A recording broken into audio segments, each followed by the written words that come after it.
Good morning students. মই আজি class 10ৰ বৃত্ত অৰ্থাৎ সাৰ্কেল চেপ্টাৰটো লৈ আহিছোঁ আৰু বৃত্ত চেপ্টাৰটো পঢ়িবলৈ হ'লে প্ৰথম আমি জানিব লাগিব বৃত্তৰ সংজ্ঞা। বৃত্ত মানে কি? এটা স্থিৰ বিন্দুৰ পৰা সম দূৰত্বত থকা এই বিন্দুবিলাকৰ সমষ্টিয়ে হৈছে বৃত্ত। ওকে, বৃত্ত মানে কি?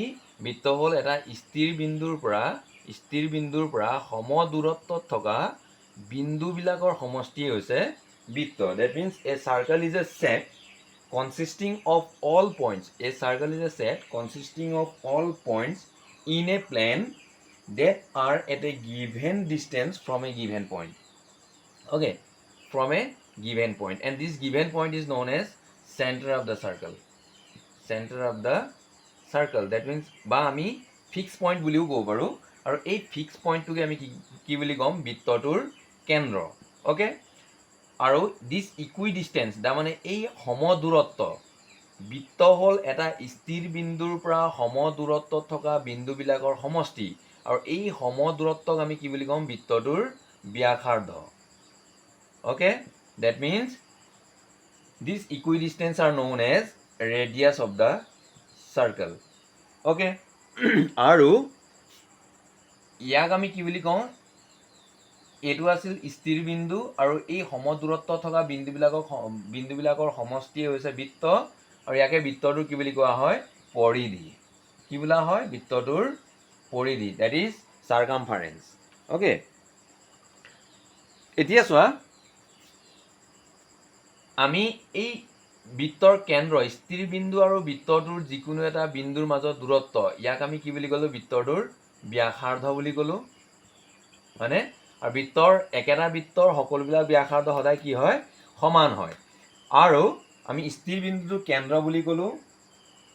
এতিয়া ধৰি লোৱা এটা বৃত্তৰ যিকোনো দুটা বিন্দু যদি আমি এনেকৈ সংযোগ কৰি দিলে আমি এডাল ৰেখা পাম ন? এইডালক আমি বৃত্তটো কি বুলি কওঁ? জিয়া বুলি কওঁ, that is chord. Distance between any 2 points of a circle is known as chord of a circle. Okay, then if a chord passing through center of the circle, যদি এটা জিয়াডাল যদি বৃত্তটোৰ কেন্দ্ৰৰ মাজেদি পাৰ হৈ যায়, passing through the center, then this chord is known as diameter of a circle. That is, সেই জিয়াডালক আমি কি বুলি কওঁ? বৃত্তটোৰ ব্যাস বুলি কওঁ। ঠিক আছে, ব্যাস মানে কি বুজিলোঁ? যদি এডাল জিয়া বৃত্তৰ কেন্দ্ৰৰ মাজেদি পাৰ হৈ যায় তেতিয়াহ'লে সেই জিয়াডালক আমি কি বুলি ক'ম? বৃত্তটোৰ ব্যাস, হয়নে? আৰু বৃত্তৰ ব্যাস সদায় ব্যাসাৰ্ধৰ কি হয়? ব্যাসাৰ্ধৰ সদায় দুগুণ হয়, 2 পূৰণ ব্যাসাৰ্ধ। বৃত্তটোৰ ব্যাস সদায় ব্যাসাৰ্ধৰ কিমান হয়?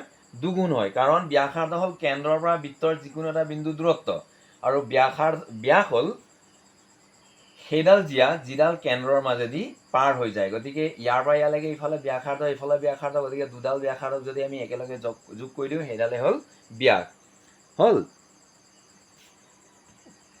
এতিয়া কুৱেশ্যন হ'ব পাৰে বৃত্তৰ বৃহত্তম জিয়াডালৰ নাম কি? কাৰণ বৃত্তৰ ব্যাসডাল হ'ল এডাল জিয়া আৰু যিহেতু সেইডাল কেন্দ্ৰৰ মাজেদি পাৰ হৈ যোৱাৰ কাৰণে তাক আমি কি বুলি কৈছোঁ? ব্যাস বুলি কৈছোঁ। গতিকে বৃত্তৰ বৃহত্তম জিয়াডালৰ নাম হ'ব, বৃত্তৰ বৃহত্তম জিয়াডাল হ'ল ব্যাস। ঠিক আছে, এতিয়া আমাক লাগিব বৃত্ত এটাৰ স্পৰ্শক। ধৰি লোৱা এটা বৃত্ত, this is a circle and this is ইয়ৰ fix point, that is centre.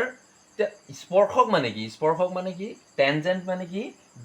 বৃত্ত এটাক জাষ্ট এটা বিন্দুত চুই যোৱা ৰেখাডাল, হয়নে?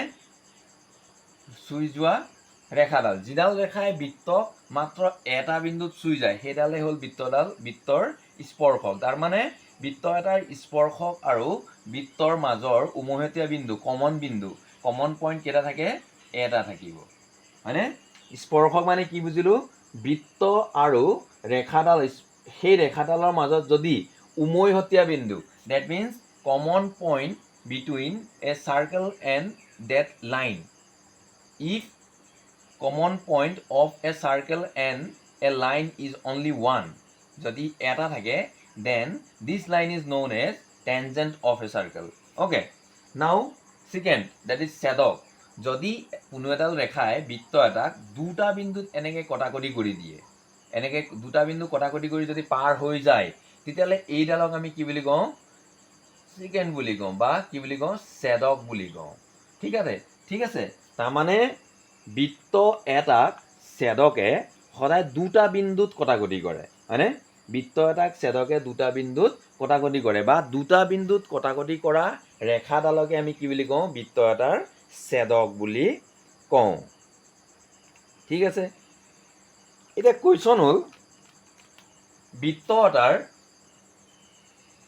স্পৰ্শক কিমান থাকিব পাৰে? তাৰমানে বৃত্ত এটাক এনেকৈ যদি আমি টাচ কৰি, জাষ্ট এনেকৈ টাচ কৰাই কেইডাল এনেকৈ আমি ৰেখা টানিব পাৰোঁ?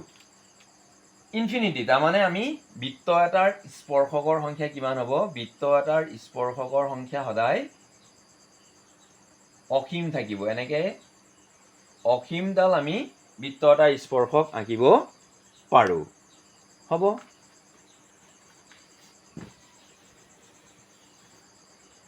নেক্সট আমি চাওঁ, ধৰি লোৱা এটা বৃত্ত কেন্দ্ৰ O, এডাল এডাল স্পৰ্শক আমি এনেকৈও স্পৰ্শক টানিলোঁ, এনেকৈও স্পৰ্শক টানিলোঁ। এতিয়া কুৱেশ্যন হ'ল, বৃত্ত এটাৰ সমান্তৰাল স্পৰ্শকৰ সংখ্যা খুব বেছি কিমানডাল হ'ব পাৰে? Parallel tangent. অ'কে, চ' সমান্তৰাল স্পৰ্শক খুব বেছি কিমান হ'ব পাৰে? দুডাল। হয় এই দুডালক আমি সমান্তৰাল বুলি ধৰিম, বা এই দুডালক সমান্তৰাল বুলি ক'ম। ঠিক আছে। গতিকে এটা বৃত্তৰ মেক্সিমাম পেৰেলেল টেনজেণ্ট কিমান হ'ব পাৰে? দুটা। এতিয়া আমি যিহেতু ক্লাছ 10ৰ চাৰ্কেল চেপ্টাৰটো পঢ়ি আছোঁ, ইয়াতে এটা উপবাদ্য আছে। উপবাদ্যটো হ'ল, একদম চিম্পলি মই বুজাইছোঁ, বৃত্ত এটাৰ স্পৰ্শক আৰু ব্যাসাৰ্ধ, বৃত্ত এটাৰ স্পৰ্শক আৰু ব্যাসাৰ্ধৰ মাজৰ এংগেল, এই দুটাৰ মাজৰ কোণ সদায় কিমান ডিগ্ৰী হ'ব? 90 ডিগ্ৰী। তাৰমানে বৃত্ত এটাৰ স্পৰ্শক আৰু বৃত্তৰ ব্যাসাৰ্ধ সদায় ইটো সিটো লম্বভাৱে থাকে। ঠিক আছে। তাৰমানে আমি আকৌ যদি কওঁ, বৃত্ত এটাৰ স্পৰ্শ বিন্দুৰ মাজেৰে টনা ৰেখাডাল সদায় স্পৰ্শকৰ কি হয়? লম্ব হয়। তাৰমানে ছাপ'জ এইটো পইণ্ট স্পৰ্শ বিন্দু, ডেট ইজ স্পৰ্শ বিন্দু বা কমন পইণ্ট মই পি বুলি লৈছোঁ, আৰু স্পৰ্শকডাল পি কিউ বুলি লৈছোঁ। Now OP is always perpendicular to PQ। তো চিম্পলি মনত ৰাখিব লাগিব, বৃত্তৰ স্পৰ্শক আৰু ব্যাসাৰ্ধৰ মাজৰ কোণ সদায় কিমান ডিগ্ৰী হয়? 90 ডিগ্ৰী হয়। এতিয়া চোৱা, ধৰি লোৱা বৃত্ত এটাৰ এইটো কেন্দ্ৰ O, তো আমি বৃত্ত এটাক বহিবিন্দুৰ পৰা বৃত্তটোলৈ কিমানডাল স্পৰ্শক টানিব পাৰোঁ? এটা বহিবিন্দুৰ পৰা বৃত্তলৈ কিমানডাল স্পৰ্শক টানিব পাৰোঁ, আৰু সেই স্পৰ্শকেইডাল কি হ'ব পাৰে? গতিকে আমাৰ এইটো হ'ল এটা বৃত্ত, আৰু বৃত্তটোৰ কেন্দ্ৰ O, ধৰি লোৱা এটা বহিবিন্দু মই লৈছোঁ P। P বিন্দুৰ পৰা আমি বৃত্তলৈ PQ আৰু PR দুডাল স্পৰ্শক টানিলোঁ। এই স্পৰ্শক দুডাল কি হ'ব পাৰে? স্পৰ্শক দুডালৰ দৈৰ্ঘ্য কি হ'ব পাৰে? গতিকে মনত ৰাখিবা, এটা বহিবিন্দুৰ পৰা বৃত্তলৈ টনা স্পৰ্শক দুডালৰ দৈৰ্ঘ্য সদায় কি হ'ব? সমান হ'ব। গতিকে আমাৰ এইটো উপবাদ্য প্ৰমাণ কৰিব আহে পৰীক্ষাত। প্ৰমাণ কৰা যে বহিবিন্দুৰ পৰা বৃত্তলৈ টনা স্পৰ্শকডালৰ দৈৰ্ঘ্য সমান। আমি কি প্ৰমাণ কৰিব লাগিব? বহিবিন্দুৰ পৰা বৃত্তলৈ টনা স্পৰ্শকডালৰ দৈৰ্ঘ্য সমান। গতিকে আমি এটা বৃত্ত লৈছোঁ, বৃত্তটোৰ কেন্দ্ৰ O, বৃত্ত এটা ল'লোঁ, বৃত্তটোৰ কেন্দ্ৰ O, আৰু এটা বহিবিন্দু ল'লোঁ P। P বিন্দুৰ পৰা বৃত্তলৈ দুডাল স্পৰ্শক টানিছোঁ, PQ আৰু PR। আমি দেখুৱাব লাগে PQ = PR। তাৰ কাৰণে আমি অংকন কৰিম। অংকনত কি কৰিম? O আৰু P সংযোগ কৰিম, O আৰু R সংযোগ কৰিম, O আৰু Q সংযোগ কৰি দিম। ঠিক আছে। গতিকে আমি ইয়াত বিশেষ সূত্ৰ লিখিম। বিশেষ সূত্ৰত কি লিখিম? কেন্দ্ৰীয় বৃত্তৰ PQ আৰু PR দুডাল স্পৰ্শক প্ৰমাণ কৰিব লাগে যে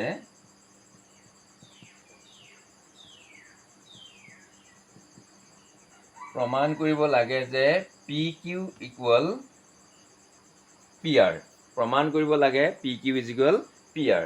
ইয়াৰ কাৰণে আমি কি কৰিলোঁ, অংকন কৰিলোঁ। অংকনত আমি কি কৰিছোঁ, O,P, O,R, O,Q সংযোগ কৰা হ'ল।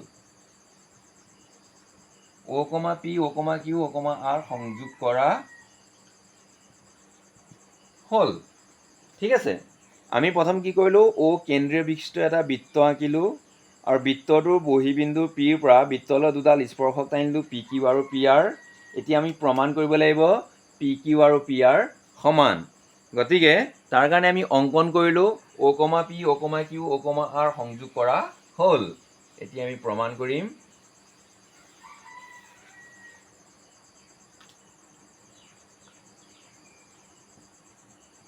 চোৱা, যেতিয়া আমি OP,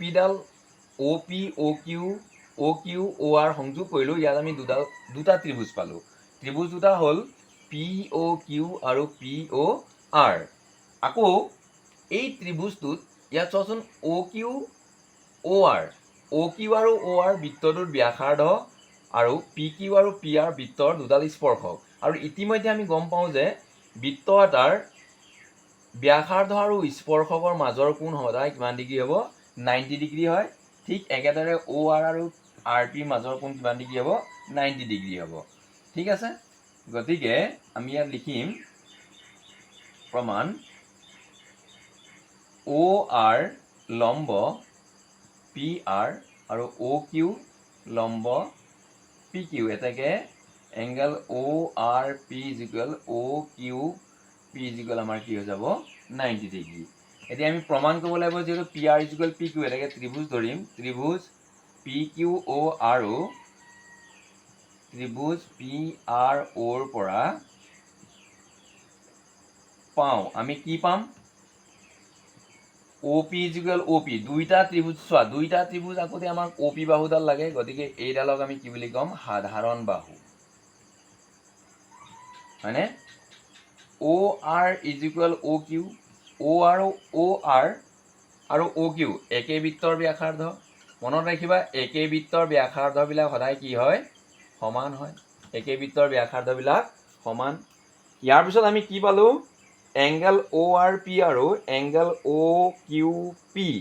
এংগেল ORP আৰু OQP আমি সেই দুটা কোণ কিমান ডিগ্ৰী পাইছোঁ, সেই কোণ দুটা 90 ডিগ্ৰী পাইছোঁ। Angle ORP is equal OQP is equal কিমান ডিগ্ৰী, 90 ডিগ্ৰী।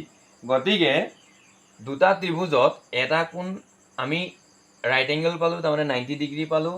আৰু এই 90 ডিগ্ৰীৰ সন্মুখৰ বাহুডাল আমি ইকুৱেল পালোঁ, তাৰমানে অতিভুজডাল ইকুৱেল পালোঁ। আৰু যিকোনো এডাল বাহু, দুইটা ত্ৰিভুজৰ যিকোনো এডাল বাহু সমান পালোঁ। গতিকে এতেকে RHS মানে ৰাইট এংগেল, হাইপোটেনাছ আৰু ছাইড 90 ডিগ্ৰী অতিভুজ আৰু যিকোনো এডাল বাহুৰ চৰ্ত মতে, যদি দুটা সমকোণী ত্ৰিভুজত, সমকোণী বুলি ক'লেই 90 ডিগ্ৰী দুইটাতে থাকিব। গতিকে 90 ডিগ্ৰী অতিভুজ হৈ থকা বাহু আৰু যিকোনো এডাল বাহু যদি সমান হয়, তেতিয়াহ'লে RHS চৰ্তমতে আমি লিখিব পাৰোঁ ত্ৰিভুজ PQO সৰ্বাংগহম ত্ৰিভুজ PRO। এতেকে সৰ্বাংগহম ত্ৰিভুজৰ অনুৰূপ অংশ হিচাপে আমি কি লিখিব পাৰোঁ, যিহেতু এই দুটা ত্ৰিভুজ আমি সৰ্বাংগহম পালোঁ, এডাল সমান পালোঁ, এডাল তাৰ লগতে সমান পালোঁ, তেতিয়াহ'লে বাকী PR আৰু PQ কি হৈ যাব, সমান হৈ যাব। PR is equal PQ। এইটো হ'ল CPCT সৰ্বাংগহম ত্ৰিভুজৰ অনুৰূপ অংশ, that means corresponding part of a congruence triangle. গতিকে আমাৰ প্ৰমাণ ইমানেই, প্ৰমাণ কৰা হ'ল। গতিকে আজিলৈ ইমানেই। যদি মোৰ ভিডিঅ' ভাল পোৱা তেতিয়াহ'লে লাইক আৰু ছাবস্ক্ৰাইব কৰিবা। ধন্যবাদ।